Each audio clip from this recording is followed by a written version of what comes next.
So ito na yung forma sa kinabukasan. Kahapon nag-start yung snow 4 inches. So this morning freezing temperature naman 17 or equivalent to negative 17 centigrade. So negative tayo ngayon sa centigrade. Ito yung makikita natin sa neighborhood. So yung mga sasakyan punong-puno na ng ice. May halong snow pero marami ng ice. Ayan o. So dito tayo. Ayan, tingnan natin sa highway. Ito yung sasakyan ko, puno na ng ice. Ayan, ito yung ice na dito. So mahirap na ito. So yung kaiba, kita mo yan, ice na yan siya. Punta tayo sa highway mamaya. Ito yung sa neighborhood ng namin. So puno-puno ng ice. So ice na yan siya. Ang lamig. Naka winter clothes ako, kaya pwede pa maka labas. Kaso lang gamit ng pinaka makapal na jacket or winter clothes. Saka may mga triple clothing ako. Ayan. So ito ice na yan siya. Marinig mo yung tunog ng snow boots, parang crunchy kasi ice na siya. Madulas nito, pero ang ganda tingnan pag wala kang trabaho. Pwede ka mag ice skating dito. Ayan, kita mo yung mga sasakyan punong-puno na ng snow. Saka itong neighborhood na ito kapal ice na yun. May halo ng ice. Ayan. Pero may mga bird naman na sa Bisaya, sa amin yung uwak. Hindi is tabla ng lamig. Pero malamig talaga dito. Ayan, walang tao na lumalabas ngayon dito. Sobrang lamig. Delikado sa cruising. Punta lang tayo sa highway. Tingnan natin yung kwan doon. Delikado ito mag-drive. Mag-skid ito. Kasi sobrang ice. Ayan o. Tingnan mo yung puno. Ganda tingnan. Ayan. Ganda siya.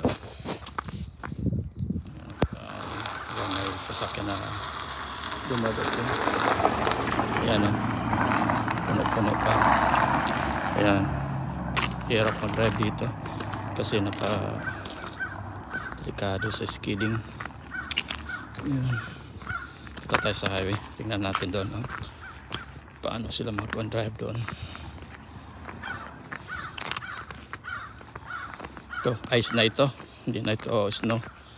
Yun ang mahirap sa secondary road kasi walang lagay ng mga asin. Tsaka yung ice na dito nag-accumulate na. So delikado siya drivean.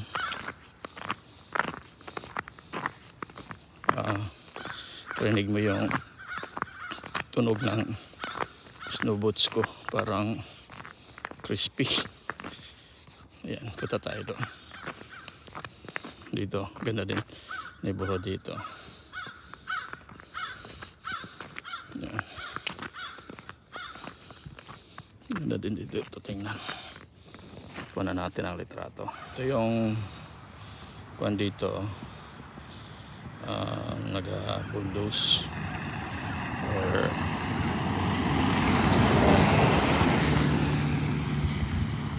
tsaka naglagay ng mga asin. Ito yung highway dito. So ito yung daanan ng mag-walking ako or mag-jogging. Yan o, punong-puno ng ice. Ito may script na dito, kaya wala nang masyadong may ice or snow. At saka maglalagay na sila ng asin, yung nakita natin kanina. Dito naman yung dinadaanan ko, doon ako nag-walking. So punong-puno, delikado ito pag yung ordinary shoes mo lang pang walking, mag-slide ka. Kasi tingnan mo yan, ice na yan siya. Yun ang daan, mahirap pag punong-puno na ng snow. Yan yan, punong-puno siya ng snow. Ayan yung mga neighborhood natin dito. Ayan, punta tayo sa kabila, doon tayo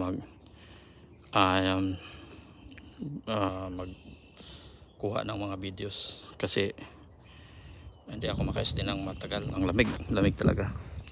Ayan.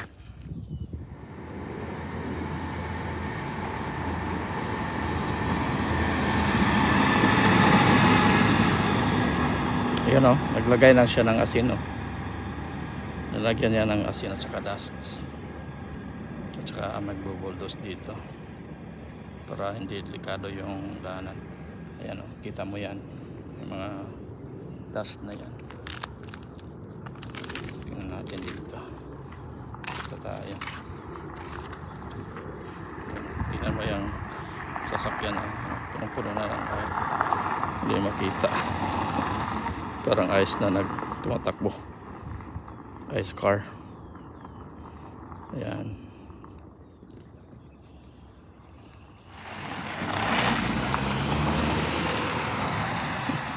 Ayan, may sasakyan dito. Grabe. Delikado mag-drive dito ngayon. Pero may mga iba na sanay na mag-drive dito. Kaya hindi na sila takot.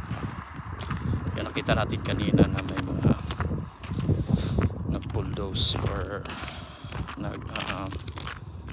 linis ng daan, saka nagdala ng asin at saka dust pala yun, or mga balas-balas na pinong-pino para hindi ma-skid yung daan. Naka-chance tayo ngayon kasi off tayo, kaya nakakuha tayo ng mga video dito.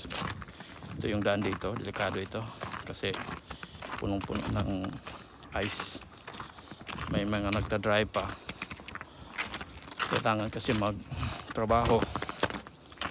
Yeah, ayun, wala kang choice kundi mag-drive. Pero pag may mga nag-maintain naman sa daan, hindi naman delikado kasi nilalagyan sila ng salt at saka dust, at saka nagmi-melt yun pag nilalagyan ng salt.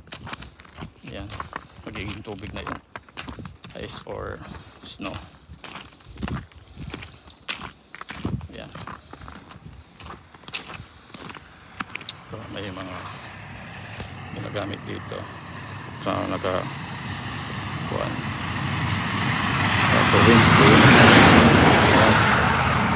tuwing na yan, naiwan na sa daan kasi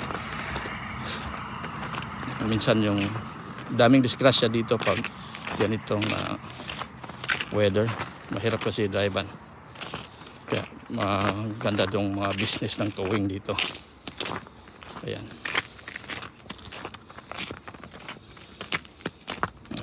ganda dito. Wala na siyang snow pero ice naman. Kahapon lang yung nag-umpisa, so after less than 24 hours ito na. Pero sa ibang lugar mas malala pa dito, mayroong tag 6 inches, 12 inches. Yeah. Ikot lang tayo dito. So dito tayo sa highway, Kundari Road. Yung mga sasakyan dito na punong-puno pa ng ice.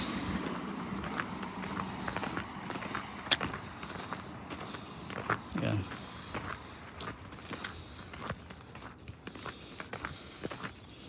May neighborhood dyan. Yan puro ice na yung daan. Mahirap kasi yung mga neighborhood walang mga nag-maintain, kaya puro ice yung daan. Ito may nag-bulldoze. Ganyan siya, basta mag-bulldoze or nag-script. Yung gano'n. Yan siya. Yan ang mag-bulldoze. Dito.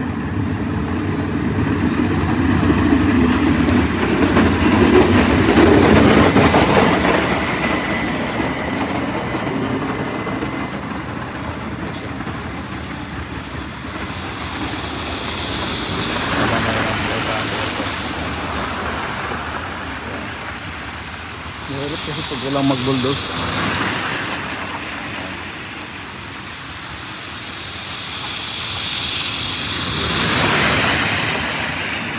Yun ang nag-maintain dito sa daan para mawala yung mga snow at saka ice. Kasi mahirap pag mag-drive ng puro ice dito.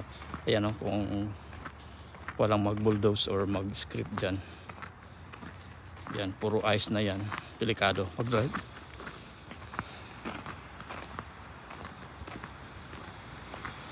Yan.